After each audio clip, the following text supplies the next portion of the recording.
All right, you guys are gonna like this one because there is not a lot of notes on these sculptures. So I really just wrote up there and there was a lot of empty space still on my page. Go ahead and write down your identifying information. Oops, sorry.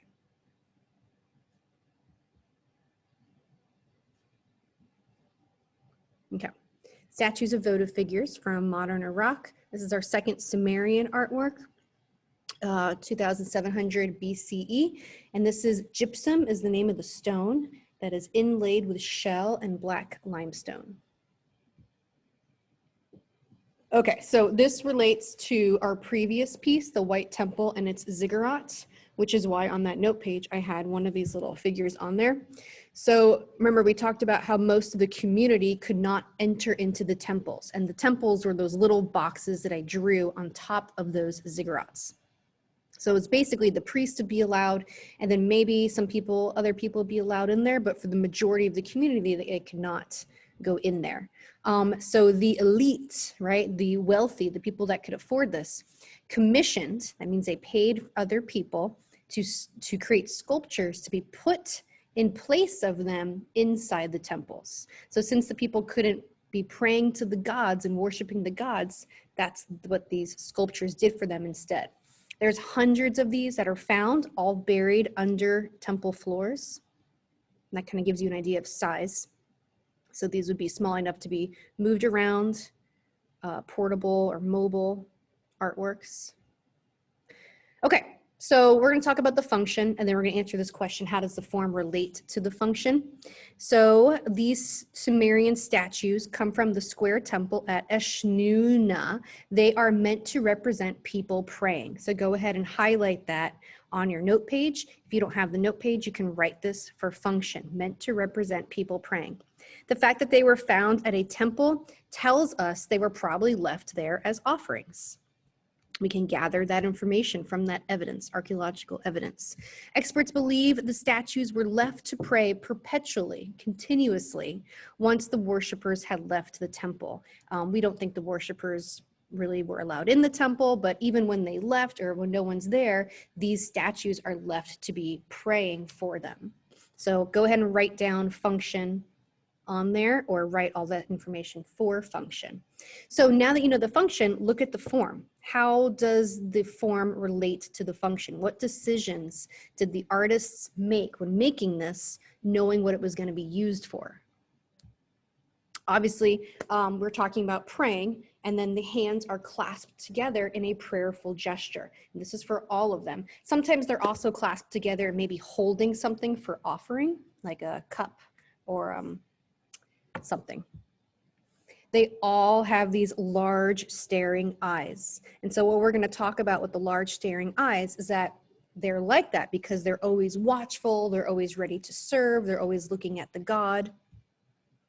And this is where the inlaid shell and limestone comes from. So what inlaid means is like a piece of the stone would have been carved out, and then where it's carved out, a piece of that shell would have been popped into that place. We talked about that already. I love this depiction. Look at the larger ones on the left and the right. We're talking about large eyes. There you go. And so the eyes are kind of depicted differently. The ones that we are given, the College Board gives us on the left and the right, have these large circles, right? And then later on, they're a little more realistically depicted, like having the whites, more whites around the eyes. All right, so for form, when we're talking about stylized, hold on a second. When we're talking about stylistic conventions, that's a fancy way of saying similar. How are all, hundreds of these are found, how are they similar? What are the stylistic conventions kind of tying them together? That's what that means. So they are all depicted in a stylized way, not naturalistic. They're not abstract. We definitely know they're humans and we can tell what the facial features are, but they're not depicted naturally.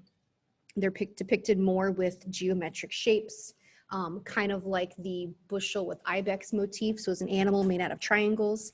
These are depicted very stylized. They're also depicted very static. There's no movement. You know, it looks like she's actually holding a cup. And you can kind of see it in our picture too. All right, so these are static, very frontal, just frontal facing, and symmetrical, the same on both sides. Although some of them, you can see the man, the left foot is kind of starting to step forward, and that happens in some of them, not all of them. A very like tube-like cylindrical body. All right, if you look at the first page that I gave you, where are we? Right there. If you look at this timeline, right, for Mesopotamia, I have this little cutout so you can see a detail of his beard. And then I am contrasting him, putting him side by side with a later artwork, one of our Neo-Assyrian artworks called a Lamassu. And you can see stylistic conventions even across cultures in the stylization of the beard. Oh, my cursor keeps going away.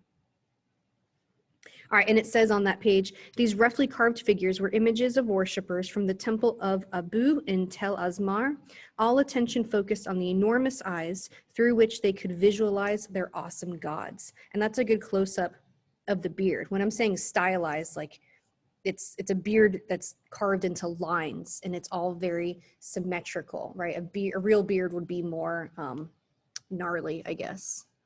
Stylized beard with rectangular tresses. That's the hair coming down on both sides. All right, so here's a little picture from the video we watched with the ziggurat. So you can see similarity in how, you know, they animated the character based on these votive figures. So the men wear fringe in our sculpture. If you look at the one College Board gave us on the top left of our note page, he just has fringe on the bottom of the skirt. So men wear fringe or these tufted fleece skirts, and they're all bare-chested. And then the women have fabric draped over she's wearing a dress, but then she also has additional fabric draped over one shoulder. You can see it better, her outfit better there. Oh, I have it right there. All right, so another thing about form, I think this is the last thing to write, is that some of these also have cuneiform inscription. It says different things that this could be about. It could be a prayer. It could be about the god that this sculpture was devoted to. It could be about the donor that created this artwork. Yeah, it could be about any of those ideas. All right, this guy is done.